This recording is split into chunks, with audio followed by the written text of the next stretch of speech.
డీటెయిల్స్లోకి వెళ్తే బ్రిటన్లో బ్రేకింగ్ న్యూస్ చూస్తున్నాం. బీఆర్ఎస్ మాజీ మంత్రి మల్లారెడ్డిపై మరో కేసు నమోదైంది. తాజాగా పేట్ షాహీరాబాద్ బషీరాబాద్ పోలీసులు మల్లారెడ్డి ఆయన అల్లుడు రాజశేఖర్ రెడ్డిపై భూ కబ్జా కేసు నమోదు చేశారు.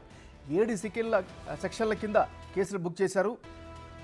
పేట్ బషీరాబాద్లో 32 గుంటల స్థలం కబ్జా చేశారని సాఫ్ట్వేర్ ఇంజనీర్ షేరి శ్రీనివాసరెడ్డి ఫిర్యాదుతో కేసు నమోదైంది.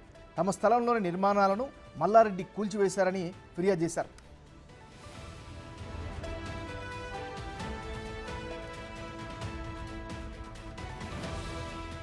బీఆర్ఎస్ మాజీ మంత్రి మల్లారెడ్డిపై మరో కేసు నమోదైంది.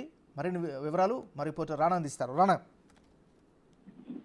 మల్లారెడ్డికి సంబంధించిన విషయంలో దాదాపు 3 నెలల నుంచి కూడా కేసులు పెరుగుతూనే ఉన్నాయి. ముఖ్యంగా భూ కబ్జాకు సంబంధించిన కేసులే అతని పైన ఎక్కువగా నమోదవుతున్న నేపథ్యంగా ఏర్పడుతుంది. ఇప్పుడు తాజాగా బీఆర్ఎస్ సంబంధించినటువంటి ఎమ్మెల్యేగా ఉన్నటువంటి మల్లారెడ్డి గాని, అలాగే అతని అల్లుడు మల్కాజిగిరి ఎమ్మెల్యేగా పనిచేస్తున్న రాజశేఖర్ రెడ్డి, ఇద్దరి పైన కూడా 7 సెక్షన్స్ కింద కేసులు నమోదు చేసి ఉన్నటువంటి నేపథ్యం అయితే కనపడుతుంది. ఎందుకంటే 32 గుంటల స్థలం అంటే ఆ ఏరియాలో చాలా కాస్ట్ అయినటువంటి ప్లేస్. ఆ ప్లేస్ మీద అతను కన్నేశారు. దాంతోపాటు ఆల్రెడీ నిర్మాణాలు చేసుకున్నటువంటి ప్లేసుల్లోనే వాటిని కూల్చివేసి మరీ కూడా దాన్ని కబ్జా చేశారనేది కూడా శేరి శ్రీనివాస్ రెడ్డి ఫిర్యాదు చేసినటువంటి నేపథ్యం అయితే కనపడుతుంది. అనేక సెక్షన్స్ కింద కూడా ఇప్పుడు వారిపైన నమోదు చేశారు. ఇప్పటికే గతంలో కూడా అదే ఏరియాలో మేడ్చల్ ప్రాంతంలో ఈ భూ కబ్జా కేసు ఉన్నటువంటి మల్లారెడ్డి గతంలో కూడా ఆ ప్లేస్ నాదంటూ కూడా వెళ్ళడము, దాదాపు 40 మందిని తీసుకెళ్లి అప్పుడు దౌర్జన్యం చేయడం, ఇవన్నీ కూడా ఒక సంచలనం సృష్టించింది.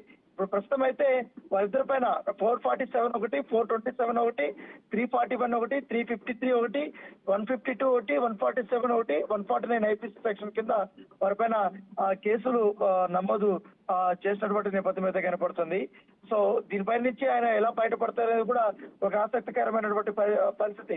ఎందుకంటే ఇటు మల్లారెడ్డి పైన గతంలో కూడా ఇలాంటి ఆరోపణలు వచ్చాయి. కానీ మల్కాజిగిరికి ఎమ్మెల్యే ఉన్నటువంటి రాజశేఖర్ రెడ్డి ఈ మధ్య కాలంలో ఎక్కువగా ఈ భూ వివాదాల కేసుల్లో ఆయన ఇరుక్కుపోతున్నాడు. గతంలో కూడా తన కాలేజీ సంబంధించి చెరువును కూడా ఆక్రమించి కాలేజీ కట్టాడు అనేది కూడా అప్పుడు అధికారులు పెద్ద ఎత్తున దాడులు చేయడము, తర్వాత ఆ ఒక్క భూమిని స్వాధీనం చేసుకోవడము, తర్వాత మళ్ళీ మల్లారెడ్డితో కలుపుకొని రాజశేఖర్ రెడ్డి మరొక భూమి దగ్గరికి వెళ్ళడం, అక్కడ మా స్థలము 3 ఎకరాలు ఉందంటూ చెప్పడము, తర్వాత ఆయన నిజానికి ఎకరం మాత్రమే ఉన్నప్పటికీ మరో 2 ఎకరాలు ఆయన కబ్జా చేసినట్టుగా పోలీసు అధికారులు నిర్ధారణకు వచ్చారు. సో ఇలా అనేక కేసుల్లో కూడా వీరిద్దరూ చిక్కుకుపోతున్నారు. కాబట్టి కంపల్సరీ వీరికి కష్టకాలాలు ఖచ్చితంగా ఉన్నాయని కూడా చెప్తున్నారు. గతంలో కూడా గతంలో ఇప్పుడు ప్రస్తుతం ముఖ్యమంత్రి రేవంత్ రెడ్డి కూడా అనేక ఆరోపణలు కూడా చేశారు. ఆయన పిసిసి ప్రెసిడెంట్ ఉన్నప్పుడు ఏకంగా ఆధారాలు కూడా చూపెట్టేటువంటి నేపథ్యం ఏర్పడుతుంది. సో అప్పుడు బీఆర్ఎస్ ప్రభుత్వానికి ఆ ఆధారాలు సమర్పించినప్పుడు కానీ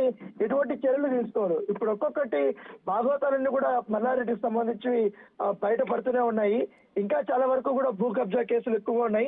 ఈ సూరారం నుంచి ఇక్కడైతే కాలేజీలు ఉన్నాయో ఆ కాలేజీలు, అలాగే పేట్ బషీరాబాద్, మేడ్చల్ పరిసర ప్రాంతాల్లో చాలా వరకు కూడా వీరిద్దరూ భూ కబ్జాలు చేసినట్టుగా ఇప్పటికే ఆరోపణలు వస్తున్నాయి. కాబట్టి వాటికి సంబంధించి కూడా ఎంక్వైరీ అయితే జరుగుతుంది. Thank you Rana.